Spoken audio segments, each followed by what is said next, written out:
Hello my friends, welcome back to the channel Ashish sir. आज के इस वीडियो में हम बात करने वाले फाइनेंशियल अकाउंटिंग के चैप्टर नंबर सेकंड की, जिसमें फॉरेन करेंसी के ऊपर हमें बात करनी है। सबसे पहले हम लोग बात करेंगे क्वेश्चन नंबर 1 क्या दिया है। स्टार्ट करने से पहले TYBCOM, TYBAF, BBI and other courses के लिए है और ये आइडल स्टूडेंट के लिए बहुत ज्यादा इंपॉर्टेंट चैप्टर्स में से एक है। तो हम लोग क्वेश्चन नंबर 1 की शुरुआत करते हैं। क्वेश्चन नंबर 1 में क्या बोला, देखिए क्वेश्चन नंबर 1 में क्या बोला है कि which of the following statement is false, यानी इसमें से कौन सा स्टेटमेंट फॉल्स है। तो यहाँ पर आपको सारे स्टेटमेंट को अच्छी तरीके से रीड करने के बाद आपको पता चलेगा कि सारे के सारे स्टेटमेंट ट्रू है, सिर्फ सी को छोड़ के। तो सी हमारा क्या हो जाएगा, फॉल्स स्टेटमेंट। यानी यहाँ पर क्या दिया गया है कि अकाउंटिंग स्टैंडर्ड 11 के अंदर स्पेसिफाई किया गया कि जो करेंसी है वो किसी भी एंटरप्राइजेस को प्रेजेंट करती है इसके फाइनेंशियल स्टेटमेंट में। तो यहाँ पर फॉरेन करेंसी क्या करता है, कन्वर्जन के तौर पर दिया जाता है। उसके बाद हम लोग सेकंड क्वेश्चन की तरफ बढ़ते हैं, एवरेज रेट। तो एवरेज रेट का मतलब क्या होता है, एवरेज रेट का मतलब होता है it is a mean of the exchange. Mean of the exchange, mean of the exchange मतलब opening rate plus closing rate divided by 2। क्या कहा मैंने, एवरेज रेट का मतलब होता है opening rate plus closing rate divided by 2। ठीक है। Third, closing rate. अभी थर्ड क्वेश्चन में क्या बोला, क्लोजिंग रेट किसे कहते हैं। तो क्लोजिंग रेट का मतलब होता है कि जब हम हमारी बैलेंस शीट क्लोज करते हैं, तो हमारी जो बैलेंस शीट क्लोज करते हैं उसमें क्लोजिंग रेट हम लोग यहाँ पर कंसीडर करते हैं। तो इसका सही आंसर रहेगा the rate which is appear in the balance sheet. ठीक है।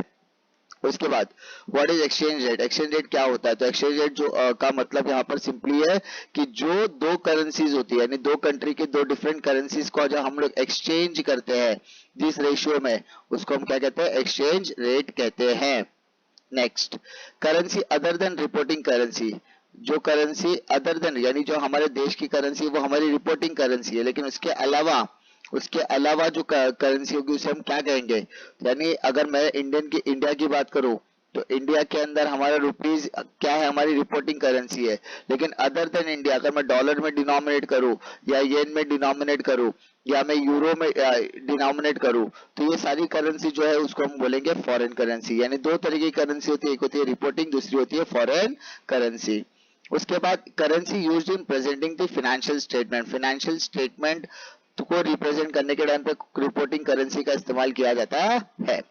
Next, money held and assets and liabilities to be received और पेड।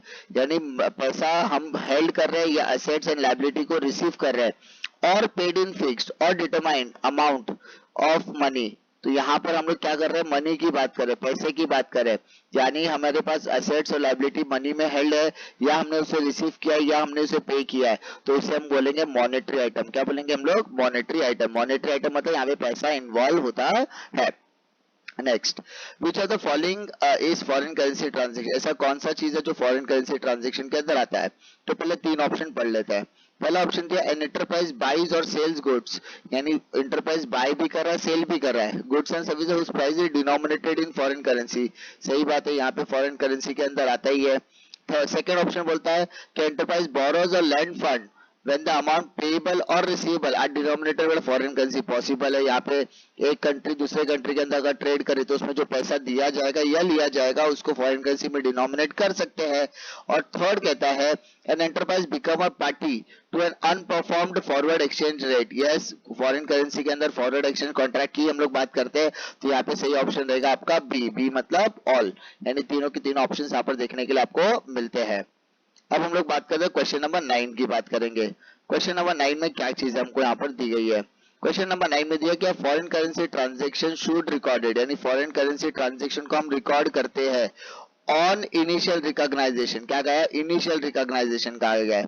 तो इनिशियल रिकॉग्नाइजेशन का यहाँ पर मतलब क्या है कि हमें किस तरीके से उसको रिपोर्टिंग करनी है। तो सबसे पहली चीज हमें यहाँ पर रिपोर्टिंग करने के लिए इन अ रिपोर्टिंग करेंसी, यानी हमें रिपोर्टिंग करेंसी में कर रहा है by applying the foreign currency amount to the exchange rate. यानी हम क्या करते हैं, हमारे पास जो भी डॉलर्स में रहेगा उसको हम क्या करते हैं, रुपीज से मल्टीप्लाई करते हैं। तो हम क्या करते हैं, किसी भी फॉरेन करेंसी को इंडियन रुपीज में कन्वर्ट करने का काम करते हैं। तो इसी को तो हम लोग क्या कहेंगे, रिपोर्टिंग करेंसी में कन्वर्जन कहेंगे। साथ ही साथ यहाँ पर हमें क्या कहा, exchange rate between the reporting currency and the foreign currency at the date of transaction. सही बात है, हम फॉरेन करेंसी में यही तो करते थे कि किसी भी डॉलर के अमाउंट को रुपीस के अमाउंट में क्या करते थे, कन्वर्ट। नेक्स्ट बोला which of the following statement is false, which of the following statement is false, तो कौन सा स्टेटमेंट फॉल्स है। तो आप ये तीनों स्टेजेस को पढ़ोगे तो आपको समझ में आएगा कि पहला दिया बैलेंस शीट डेट, तो balance sheet date closing rate पर होती है जैसा मैंने बताया। फिर बैलेंस शीट डेट में जो मॉनेटरी आइटम्स रहते हैं, नॉन मॉनेटरी आइटम्स रहते हैं, वो historical cost in terms of historical cost denominated in foreign currency should be reported within the exchange rate at the date of transaction. सही बात है, ये भी स्टेटमेंट ट्रू है। लेकिन जो हमारा स्टेटमेंट नंबर डी दिया है, यानी स्टेटमेंट नंबर जो डी है वो कहीं ना कहीं हमारे लिए गलत है। क्या है कि बैलेंस शीट डेट के अंदर फॉरेन करेंसी जो होता है वो एवरेज रेट पर, तो मैंने आपको क्लियरली बताया बैलेंस शीट में क्लोजिंग रेट आता है, एवरेज रेट आता नहीं है। Next, following is the not a example of monetary item, ऐसा कौन सा है जो मॉनेटरी आइटम बिल्कुल नहीं है। कैश पैसा इन्वॉल्व है, रिसीव इन्वॉल्व है, पेबल इन्वॉल्व है, लेकिन फिक्स एसेट क्या होता है, मॉनेटरी आइटम नहीं है। तो डी हमारा करेक्ट आंसर हो जाएगा। ठीक है, डी हमारा करेक्ट आंसर हो जाएगा। Following is the example of non monetary item, debtor में पैसा इन्वॉल्व है, बैंक में पैसा इन्वॉल्व है, क्रेडिटर में पैसा इन्वॉल्व है, लेकिन इन्वेंट्री में पैसा इन्वॉल्व नहीं होता, इसलिए ये नॉन मॉनेटरी आइटम है। नेक्स्ट, यहाँ पर 13 में क्या कहा है, at the each balance sheet date non monetary item which are carried at fair value और similar valuation denominated in foreign currency should be reported, यानी यहाँ पर नॉन मॉनेटरी आइटम्स जो है फेयर वैल्यू या सिमिलर वैल्यूज में denominate किया जाता है, तो उसको कैसे रिपोर्ट करना है। तो यहाँ पर हम रिपोर्ट करने के लिए क्या करेंगे, हम इस्तेमाल करेंगे एक्सचेंज रेट का, that existed when the values are determined, यानी जिस दिन की वैल्यू है उस वैल्यू को हम क्या करेंगे, डिटरमाइन करने की कोशिश करेंगे। Next, at which balance sheet date foreign currency monetary item should be reported, यानी balance sheet date, balance sheet date, तो बार बार मैंने बताया बैलेंस शीट डेट कौन से डेट पर आता है, क्लोजिंग, इसलिए आंसर हो जाएगा इसका C. Clear, D. 15, next question 15, following exchange rate differences should be recognized as income or expense in the period in which arise, यानी फॉरेन एक्सचेंज डिफरेंस की जब हम लोग बात कर रहे हैं तो उसमें किसी भी तरीके का इनकम और एक्सपेंडिचर आता है उस पर्टिकुलर पीरियड ऑफ टाइम में, तो हमें इसको कैसे करना है। तो सबसे पहली चीज, ये एक तरीके का सेटलमेंट होता है, जब हम लोग परचेज करें या सेल करें तो परचेज और सेल में जो एक्सचेंज डिफरेंस आता है दोनों के एक्सचेंज रेट में, उसको सेटलमेंट करने का काम एफईएफ के द्वारा किया जाता है, फॉरेन एक्सचेंज फ्लक्चुएशन के द्वारा किया जाता है, या जिसको हम लोग एक्सचेंज डिफरेंस भी बोलते हैं। ठीक है, अब क्या बोला है, exchange difference arising on reporting of monetary at the rate of different from those at the which initially recorded. सही बात है, इनिशियली जो रिकॉर्ड करते हैं उससे जब रेट डिफरेंट होता है तो ही एफईएफ अकाउंट आता है, जिसे हम एक्सचेंज डिफरेंस कहते हैं।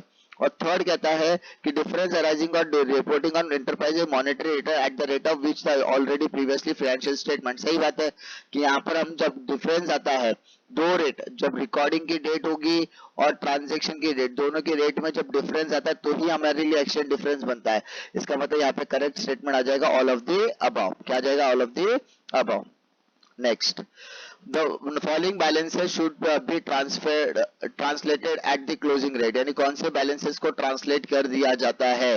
तो बेटा यहाँ पर सबसे इंपॉर्टेंट आएगा मॉनेटरी आइटम्स, मॉनेटरी आइटम को क्लोजिंग रेट पर कर दिया, क्योंकि मॉनेटरी आइटम्स कहीं ना कहीं किससे रिलेटेड होते हैं, बैलेंस शीट आइटम से रिलेटेड होते हैं। Difficulty, next question, question number 17 क्या कहता है, क्वेश्चन नंबर 17 कहता है कि following balances should be translated, यानी ये भी एक तरीके का क्वेश्चन हमारे प्रीवियस वाले से मिलता जुलता है। क्या कहता है, following balances should be translated at the exchange rate on the date of original transaction, यानी यहाँ पर ओरिजिनल ट्रांजैक्शन की बात कर रहे हैं, तो यहाँ पर आंसर आ जाएगा नॉन मॉनेटरी आइटम, क्योंकि जो हिस्टोरिकल कॉस्ट में डिनोमिनेट किए जाते हैं फॉरेन करेंसी के अंडर में। ठीक है, following balances should be translate at the exchange rate, exchange rate में ट्रांसलेट किया जाता है that existed when the values are determined, यहाँ पे वैल्यू डिटरमिनेशन की बात हो रही है, तो यहाँ पर भी नॉन मॉनेटरी आइटम की बात है कि जहां पर फेयर वैल्यू डिनोमिनेटेड किया जाएगा फॉरेन करेंसी के तौर पर। Next, no exchange difference will arise on, यानी नो एक्सचेंज का ऐसा कौन सा सिचुएशन रहेगा जहां पर किसी भी तरीके का एक्सचेंज रेट डिफरेंस क्रिएट नहीं किया जाएगा। तो यहाँ पर जब inventory, fix asset, investment value historical cost में डिनोमिनेट करने की बात होती है फॉरेन करेंसी के अंदर, या जब inventory, fix asset, investment which are carried in terms of fair value और डिनोमिनेटेड, ये दोनों कंडीशन में क्या होता है, यानी यहाँ पर आंसर आएगा ए और सी, यानी ये दोनों जहां पर फिक्स एसेट, इन्वेंट्री और इन्वेस्टमेंट जैसी बातों को जब हम हिस्टोरिकल कॉस्ट और फेयर वैल्यू दोनों में डिनोमिनेट करते हैं तो उसमें एक्सचेंज डिफरेंस क्रिएट किया ही नहीं जाएगा।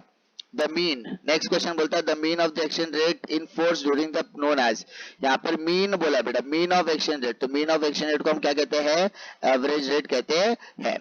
The exchange rate at the balance sheet is known as, balance sheet में कौन से रेट पर रिकॉर्ड करते हैं, तो यहाँ पे आंसर आ जाएगा क्लोजिंग रेट पर रिकॉर्ड करते हैं। Reporting currency is the currency used, यानी रिपोर्टिंग करेंसी कौन सी करेंसी में यूज किया जाता है, तो यहाँ पर इसका आंसर आ जाएगा जहां पर फाइनेंशियल स्टेटमेंट रिकॉर्ड करना है उसको हम लोग क्या बोलेंगे, रिपोर्टिंग करेंसी बोलेंगे। Next, foreign currency is a currency, foreign currency किसे कहा जाएगा, तो फॉरेन करेंसी जो होता है अदर देन रिपोर्टिंग करेंसी को फॉरेन करेंसी कहा जाता है, अदर देन रिपोर्टिंग करेंसी को फॉरेन करेंसी कहा जाता है। नेक्स्ट, नॉन मॉनेटरी आइटम्स, तो नॉन मॉनेटरी आइटम्स कौन से होते हैं, तो नॉन मॉनेटरी आइटम्स कौन से होते हैं, तो सबसे पहली चीज मैंने बताया था, नॉन मॉनेटरी आइटम्स ऐसे आइटम्स होते हैं जिसको हम लोग क्या करते हैं, बैलेंस शीट में रिकॉर्ड करते हैं एट अ पर्टिकुलर वैल्यू पर, लेकिन बैलेंस शीट में ज्यादातर डेटर देखा जाएगा, बिल रिसीवेबल देखा जाएगा या कैश देखा जाएगा, तो ये सारे आइटम आपके मॉनेटरी होते हैं, तो यहाँ पर ऐसी कोई भी चीज यहाँ पर देखने के लिए नहीं है, इसलिए आंसर आएगा नन ऑफ द अबव। अब नेक्स्ट मॉनेटरी आइटम्स की बात करें, तो मॉनेटरी आइटम्स में क्या क्या आएगा, मॉनेटरी आइटम्स में पहले आएगा कि जो भी हमारे पास एसेट्स होते हैं या जो भी हमारे पास लाइबिलिटी होती है जिसे रिसीव करना है या पे करना है या फ्यूचर में वो पे हो जाएगा, तो वो सारी चीजें मॉनेटरी आइटम में, यानी हमारे पास जो एसेट्स एंड लाइबिलिटीज होती है उन एसेट्स एंड लाइबिलिटी की वैल्यू या तो मिल गई या मिलने वाली है, तो उसको मॉनेटरी आइटम्स में कंसिडर करते हैं।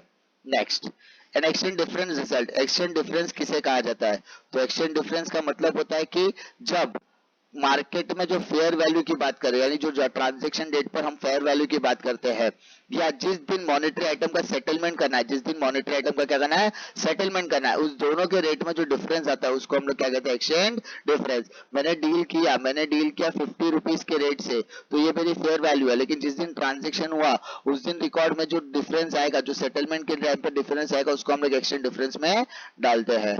ठीक है, नेक्स्ट, नेक्स्ट क्वेश्चन क्या कहता है कि non monetary item which are carried in historical cost, ये वाला भी क्वेश्चन हमने पहले डिस्कस किया हुआ है।